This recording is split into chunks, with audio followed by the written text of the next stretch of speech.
नमस्कार मित्र हो. MPSC UPSC क्षणात एका क्षणात नाही तर टप्प्याटप्प्यात पार करूयात. अर्थात प्रथमतः आपण पाहत आहोत भारतातील ब्रिटिश सत्तेचा इतिहास, यातला पहिला टॉपिक. प्रथमतः आपण त्याची प्रस्तावना पाहूयात. प्रस्तावना: भारतात ब्रिटिश सत्तेच्या स्थापनेस खूप मोठी पार्श्वभूमी आहे. ही पार्श्वभूमी पोर्तुगीजांच्या आगमनापासून सुरू होते. 16व्या शतकाच्या सुरुवातीला पोर्तुगीजांनी भारताच्या पश्चिम किनाऱ्यावर आपली सत्ता स्थिर केली.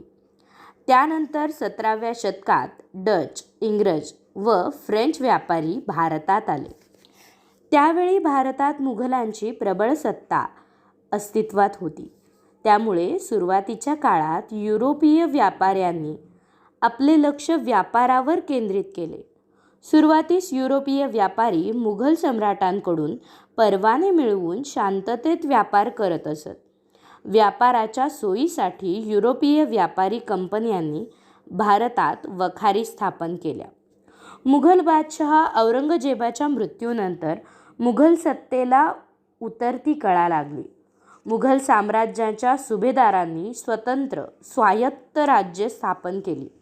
उदाहरणार्थ बंगाल, अवध, हैदराबाद इत्यादी. तसेच मराठा, म्हैसूर, शीख, सिंधी ही राज्ये उदयास आली. या राजकीय अस्थिरतेचा फायदा युरोपियन व्यापाऱ्यांनी घेतला. 17व्या शतकाच्या अखेरीपर्यंत पोर्तुगीज व डच यांना इंग्रजांनी व्यापारी स्पर्धेत मागं टाकलं.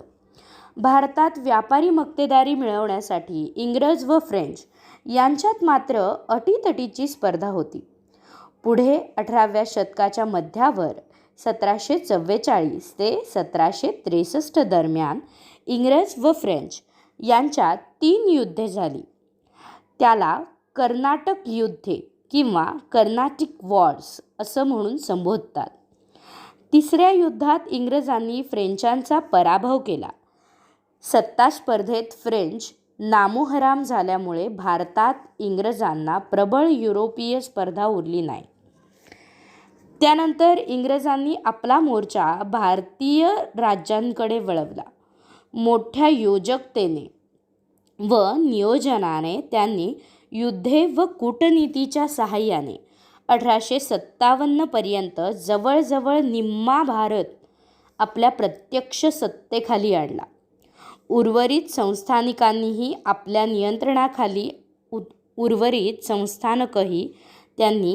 नियंत्रणाखाली आणली. मूठभर इंग्रजांनी भारतात येऊन भारतीय संसाधनांचाच वापर करून इंग्लंडपेक्षा सुमारे 20 पटीने अधिक क्षेत्रफळाच्या भारतावर 150 वर्ष राज्य केलं. याला इतिहासकारांनी रोम्स ऑफ हिस्ट्री असं संबोधलंय. पहा मित्र हो, भारतात इंग्रज येण्यापूर्वी म्हणजे भारतात ब्रिटिश येण्यापूर्वी जेव्हा आपल्याकडे मुघल सत्ता होती, त्या मुघल सत्तेचा ऱ्हास कसा झाला हे आपण दुसऱ्या टॉपिकमध्ये बघतोय. बघा, प्रथमतः पार्श्वभूमी पाहूया. 12व्या शतकाच्या अखेरीस घुरचा महूत ऑफ घुर याने भारतावर हल्ले केले. त्याच्या परिणामस्वरूपी सन 1206 मध्ये त्याचा गुलाम कुतुबुद्दीन ऐबक याने दिल्ली सल्तनतची स्थापना केली. सन 1206 ते 1526 दरम्यान दिल्ली सल्तनतच्या 5 घराण्यांनी राज्य केलं. ती घराणी होती गुलाम घराणे, खलजी घराणे, तुघलक घराणे, सय्यद घराणे व लोधी घराणे. तुघलक घराण्याच्या ऱ्हासानंतर 14व्या शतकाच्या मध्यावर दक्षिणेत बहमनी राज्य 1347 ते 15व्या शतकाच्या अखेरीस व विजयनगर साम्राज्य 1336 ते 16व्या शतकाच्या अखेरीस या राज्यांची निर्मिती झाली. पुढे 15व्या शतकाच्या अखेरीस बहमन राज्याचे तुकडे होऊन 5 राज्यांची निर्मिती झाली. अहमदनगरची निजामशाही, विजापूरची आदिलशाही, वराडची इमादशाही, गोवळकोंड्याची कुतुबशाही व बिदरची बारीदशाही. पानिपतच्या पहिल्या युद्धात म्हणजेच 1526 साली दिल्लीचा सुलतान इब्राहिम खान लोधी याचा पराभव बाबरने केला. बाबर हा मध्य आशियातील समरकंदचा शासक होता. मात्र पराभवामुळे त्याला राज्य गमवावे लागले. त्यामुळे त्याला दक्षिणेकडे स्थलांतर करावे लागले. त्यांनी प्रथम कबीज करून नंतर भारतावर स्वारी केली. त्यानं प्रथम काबूल काबीज केला आणि त्याच्यानंतर त्याने भारतावर स्वारी करायला सुरुवात केली. अशा रीतीने बाबरने भारतात मुघलांची सत्ता प्रस्थापित केली. बाबरनंतर त्यांचा मुलगा हुमायूँ याने राज्य केले. मुघल साम्राज्याचा खरा विस्तार अकबर, जहांगीर, शहाजहान, औरंगजेब यांच्या काळात घडून आला. अकबर 1556 ते 1605, जहांगीर 1605 ते 1627, शहाजहान 1627 ते 1658, औरंगजेब 1658 ते 1707 यांच्या काळात हा विकास घडून आला. त्यामुळे औरंगजेबपर्यंतच्या मुघल बादशहांना साम्राज्यवादी मुघल म्हणजेच इम्पेरियल मुघल असे म्हणतात. औरंगजेब बादशहाच्या मृत्यूनंतर 1707ला मात्र मुघल साम्राज्याला उतरती कळा लागली. औरंगजेबानंतरच्या बादशहांना उत्तर मुघल, लेटर मुघल्स असं म्हणतात. 1857च्या उठावापर्यंत मुघल बादशहांनी दिल्लीहून राज्य केले. मात्र ते केवळ नावाचेच बादशहा होते. त्यांच्या नियंत्रणाखाली प्रदेश सतत कमी होत गेले. शाह आलम दुसरा तर निर्वासित बादशहा होता. त्याला महादजी शिंदेंनी दिल्लीच्या गादीवर पुन्हा प्रस्थापित केलं. औरंगजेबानंतर मुघल बादशहांबद्दल थोडक्यात माहिती आपण पुढील प्रमाणे पाहूया. औरंगजेबानंतरचे 9 बादशहा आहेत आणि त्या 9 बादशहांना काही ना काहीतरी करून त्यांच्या पुढच्या बादशहांनी सत्तेवरून काढून टाकलं. पाहूया. प्रथम बादशहा बहादूर शहा पहिला 1707 ते 1712 हा कालावधी त्याचा होता.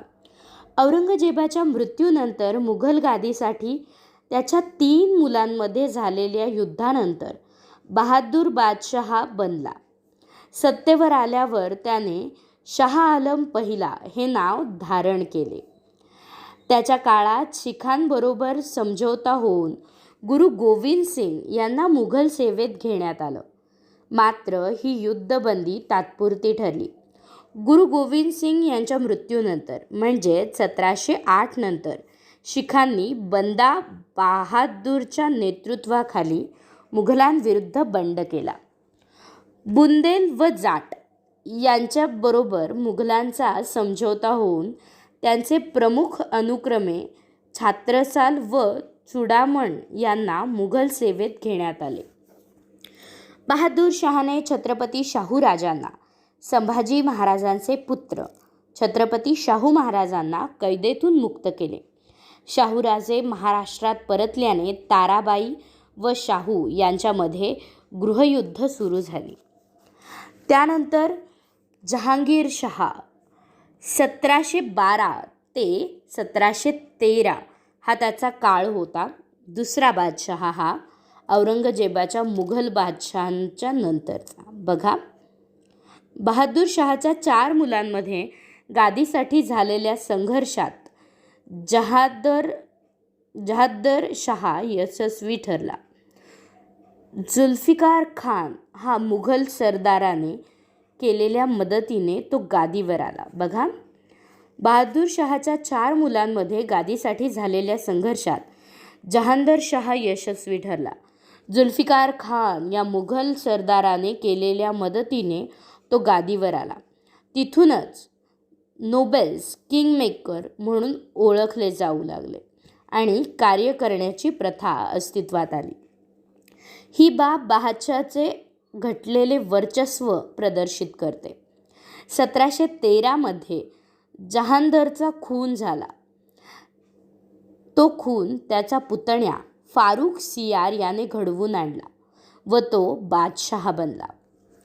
तिसरा बादशहा फारुख सियार. 1713 ते 1719 फारुख सियार सय्यद बंधू अब्दुल्ला खान व हुसून अली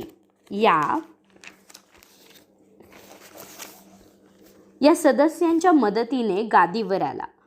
अब्दुल्ला खानला वजीर तर हुसेन अलीला मीर बक्षी बनवण्यात आले. मात्र त्याचबरोबर बादशहा व सय्यद बंधू यांच्यामध्ये सत्ता संघर्ष सुरू झाला. सय्यद बंधूंनी फारुखचा खून घडवून आणला व बहादूर शहाच्या नातू रफी उद रजत याला बादशहा बनवले. मात्र त्याला लवकरच मृत्यू झाला.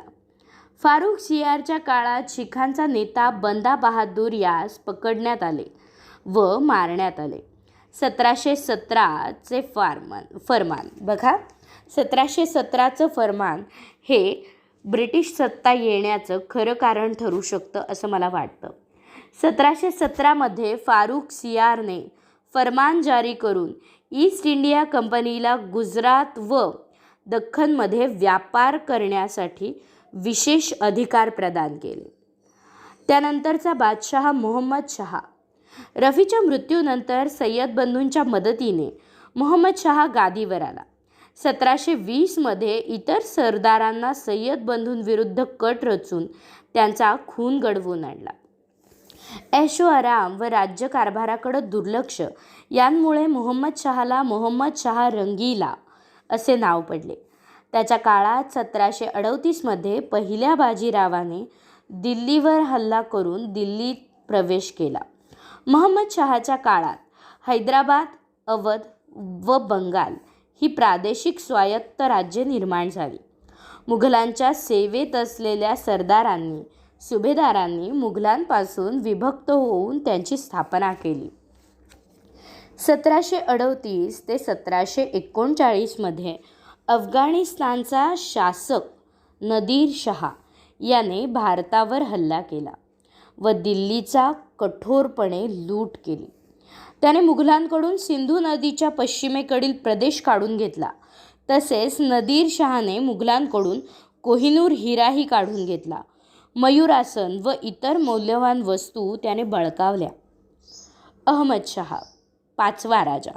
अहमद शहाच्या काळात अहमद शहा अब्दालीचे भारतावरील हल्ले सुरू झाले. अहमद शहाचा वजीर इमाद उल मुल्क याने त्यास आंधळे बनवून आलमगीर दुसरा यास गादीवर बसवले. आलमगीर दुसरा 1754 ते 59 त्यास 1759 त्याचा वजीर अर्थात ज्यांनी त्याला गादीवर बसवलं तोच इमाद उल मुल्का याने त्याला ठार मारलं. त्यानंतर शाह आलम दुसरा हा 7वा राजा बनला. तो आलमगीर दुसरा याचा मुलगा होता. सत्तेवर आल्यावरही 12 वर्ष तो वजीराच्या भीतीमुळे अर्थात त्याचा वजीर दुसरा तिसरा कोणी नसून वजीर इमाद उल मुल्क याच्या भीतीने 12 वर्ष तो राजधानीत राहत नव्हता. 1764 बक्सरच्या लढाईत मीर कसीम व उद्दौला याच्याबरोबर शाह आलम पराभूत झाला. 1803 इंग्रजांनी दिल्लीवर कब्जा मिळवला व शाह आलमला अटक केली. इंग्रजांच्या कैदीत त्याचा 1806 मृत्यू झाला. अकबर दुसरा याने राजाराम मोहन रॉय यांना राजा ही पदवी देऊन त्यांना इंग्लंडला पेन्शन वाढीसाठी स्वतःची बाजू मांडण्यासाठी पाठवले. त्यानंतर 9वा बहादूर शाह जफर दुसरा 1837 ते 1862 हा शेवटचा राजा होता, अर्थात हा शेवटचा बादशाह होता. मुघल सत्तेचा ऱ्हास होताना हा शेवटचा बादशाह ठरला. हा शेवटचा मुघल बादशाह 1857च्या उठावानंतर त्याला 1858मध्ये रंगूला हद्दपार करण्यात आले. येथे त्याचा 1862मध्ये मृत्यू झाला. बादशाह बहादूर शाह जफर हा उच्च प्रतिभेचा कवी होता. त्यांनी आपल्या व्यथा गझलांमधून नोंदवून ठेवल्या आहेत. रंगूंच्या तुरुंगात अत्यंत दयनीय जीवन जगणारा हा कविमनाचा बादशाह उद्याच्या आपल्या दशनीय मृत्यूचे उद्ध्वस्त चिंतन करताना म्हणतो, कितने है बदनसीब जफर दफन के लिए, कितने है बदनसीब जफर दफन के लिए, 2 गज जमीन भी न मिली कोई यार में. अर्थ, अरे जफर, किती दुर्दैवी आहेस तू. तुला तुझ्या आप्तमित्रांच्या साक्षीने तुझ्या मातृभूमीत तुला पुरण्यासाठी 2 हात जमीन देखील नाही मिळाली.